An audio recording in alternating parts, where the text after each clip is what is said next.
नमस्कार दोस्तों, मैं हूँ सीमा बुरा। दोस्तों, आज हम आपको 30 दिनों की योगा सीरीज में कर्ण पीड़ासना को करने का तरीका और इससे होने वाले हेल्थ बेनिफिट के बारे में बताएंगे।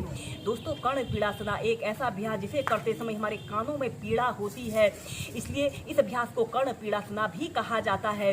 कर्ण पीड़ासना को करने के लिए आपको हलासना और सर्वांग आसन को अच्छी तरह से करना आना चाहिए, तभी आप इस अभ्यास को एक आरामदायक स्थिति में प्रैक्टिस कर सकते हैं। जिन लोगों को अक्सर गले में दर्द, गले में खराश, टॉन्सिल्स की शिकायत रहती है, या नाक से जुड़ी समस्या है, साइनस की समस्या है, या जिन लोगों को अक्सर सर्दी जुकाम की शिकायत रहती है, सिर दर्द, माइग्रेन जैसी समस्या से जो लोग ग्रसित रहते हैं, उन लोगों ने कर्ण पीड़ासना को कम से कम 5 से 10 मिनट अपनी दिनचर्या में जरूर शामिल करना चाहिए। इस अभ्यास को करने से हमारे नाक, कान, गले से जुड़े समस्त विकार दूर होते हैं। आइए देखते हैं कि कर्ण पीड़ासना को सबसे आसान तरीके से कैसे प्रैक्टिस किया जाता है। इस अभ्यास को करने के लिए सबसे पहले हम अर्ध हलासना और सर्वांग आसन को प्रैक्टिस करेंगे। इसके बाद इस अभ्यास को करेंगे।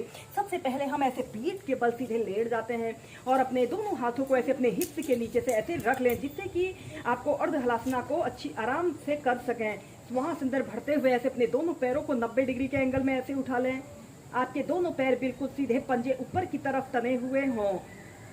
10 सेकंड तक ऐसे ही रुकें और फिर श्वास छोड़ते हुए ऐसे अपने हील को जमीन पर स्पर्श नहीं कराते हैं, जमीन से थोड़ा सा ऊपर को रखते हैं। श्वास अंदर भरते हुए ऊपर ऐसे 90 डिग्री के एंगल में उठाएं, अर्ध हलासना की पोजीशन पर रहें और श्वास छोड़ते हुए नीचे ऐसे ही कम से कम 5 से 6 बार कीजिए।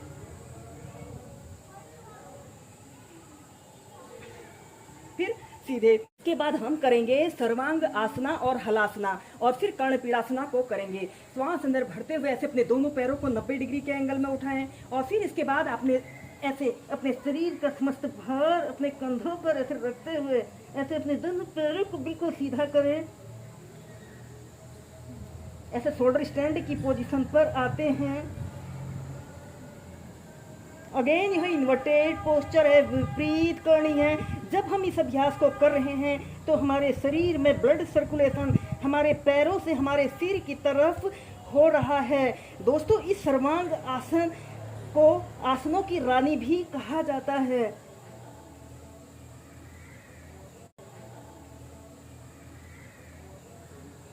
और फिर इसके बाद आपने अपने दोनों पैरों को ऐसे पीछे को ले जाते हैं, ऐसे हलासना की पोजीशन पर रहते हैं। ऐसे अपने दोनों हाथों को पीठ के पीछे से ऐसे इंटरलॉक कर लें।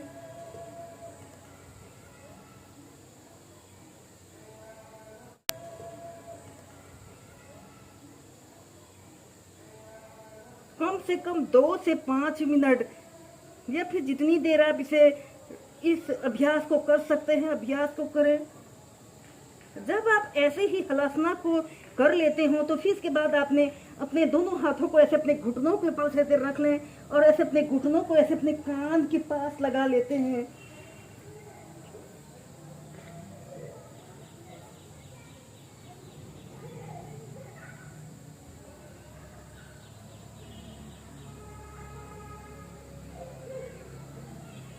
फिर सीधे फिर शोल्डर स्टैंड की पोजीशन पर आइए। हलासना और फिर धीरे धीरे ऐसे सेंटर में आ जाते हैं। ऐसे ही इस कर्ण पीड़ासना को आप 2 से 3 बार कीजिए। कर्ण पीड़ासना को एक बार और प्रैक्टिस कर लें। सबसे पहले हम ऐसे पीठ के बल सीधे लेट जाते हैं और अपने दोनों हाथों को ऐसे अपने कमर के पास ऐसे रख लें और श्वास अंदर भरते हुए ऐसे अपने दोनों पैरों को सबसे पहले 90 डिग्री के एंगल में ऐसे उठा लें और फिर इसके बाद आपने अपने शरीर का समस्त भार अपने कंधों पर ऐसे रखते हुए ऐसे शोल्डर स्टैंड की पोजीशन पर आते हैं। आपके दोनों पैर बिल्कुल सीधे पंजे ऊपर की तरफ तने हुए हों।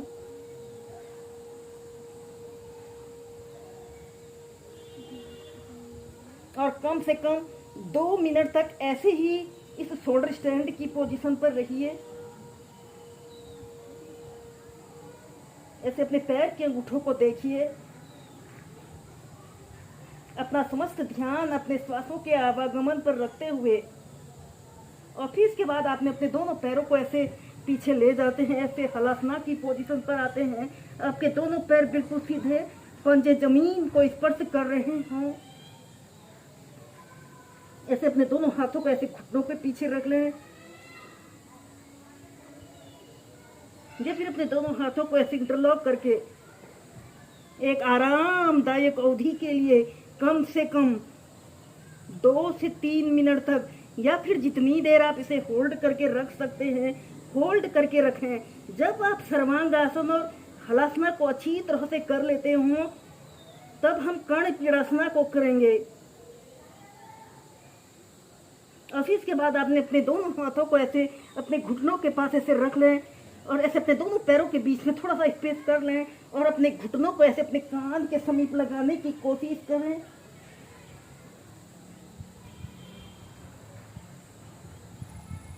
ऐसे अपने घुटनों को ऐसे कान पर स्पर्श कराइए।